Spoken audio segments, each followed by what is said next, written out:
দুইটা আলু দিয়ে আমি তৈরি করে দেখাবো মুখরোচক পাকোড়া। পাকোড়াটা দেখতে যেমন আকর্ষণীয়, খেতেও কিন্তু ভীষণ মজা।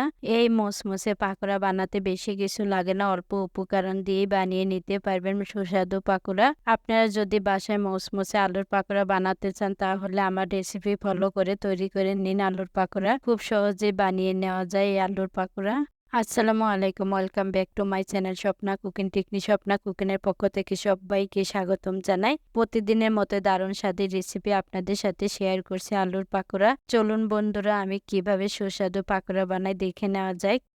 আমি এখানে দুইটা আলু নিয়েছি। প্রথমে আমি আলুর খোসাটা ছাড়িয়ে নেব। আলুর খোসাটা ছাড়িয়ে নিয়েছি। এবার আমি আলু চাকু দিয়ে কেটে নেব। আপনারা চাইলে দা বটি দিয়েও কেটে নিতে পারেন।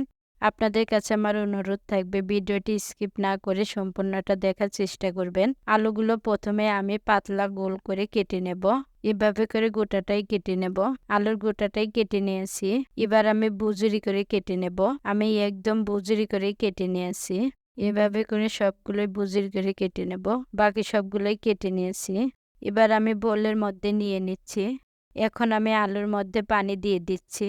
এবার পানি দিয়ে আলুগুলো ধুয়ে পরিষ্কার করে নেব। ধুয়ে পরিষ্কার করে নিয়েছি। এর মধ্যে দিয়ে দিচ্ছি লবণ। লবণ দেওয়ার পর হাত দিয়ে মিশিয়ে দিয়ে দিচ্ছি। লবণ দিয়ে রাখলে নরম হবে। ভালোভাবে মিশিয়ে নিয়েছি। এবার আমি ঢাকনা দিয়ে ঢেকে দিচ্ছি 5 মিনিটের মতো। 5 মিনিট পর ফিরে আসলাম। এর মধ্যে আলুগুলো নরম হয়ে গেছে। আবার এর মধ্যে থেকে অনেকগুলো পানি বেরিয়েছে। এর মধ্যে লবণের পরিমাণটা বেশি দেওয়া আছে, তার জন্য আবারও পর্যাপ্ত পরিমাণে পানি দিয়ে ধুয়ে নিচ্ছি। এর মধ্যে থেকে আলুগুলো উঠে নিচ্ছি। আমি একদম পানিটা ঝরিয়ে নিয়েছি। এর মধ্যে কিন্তু একদমই পানি রাখা যাবে না, সবগুলো ঝরিয়ে নিয়েছি। এখন এর মধ্যে উপকরণগুলো অ্যাড করব। প্রথমেই দিয়ে দিচ্ছি কর্নফ্লাওয়ার 3 চা চামচ। আপনারা কর্নফ্লাওয়ারের পরিবর্তে ময়দা দিয়েও করে নিতে পারেন। আর দিয়ে দিচ্ছি জিরে গুঁড়া। এবার দিয়ে দিচ্ছি শুকনো মরিচের গুঁড়া। আর দিয়ে দিচ্ছি ধনে গুঁড়া। সুন্দর কালার আনার জন্য দিয়ে দিচ্ছি হলুদের গুঁড়া। এবার দিয়ে দিচ্ছি আদা রসুন পেস্ট। এখন আমি সমস্ত উপকরণগুলো হাত দিয়ে মাখিয়ে নেব। সবকিছু ভালোভাবে মিশিয়ে নেব। পাকোড়াটা আপনারা যখন করবেন তখন একটু বেশি করে তৈরি করবেন। এতটাই মজার হয় যে একটা খেয়েও মন ভরবে না। এবার পাকোড়াটা বানিয়ে নেব। তার জন্য তেলটা গরম করে নিয়েছি। এবার দিয়ে দিচ্ছি পাকোড়া।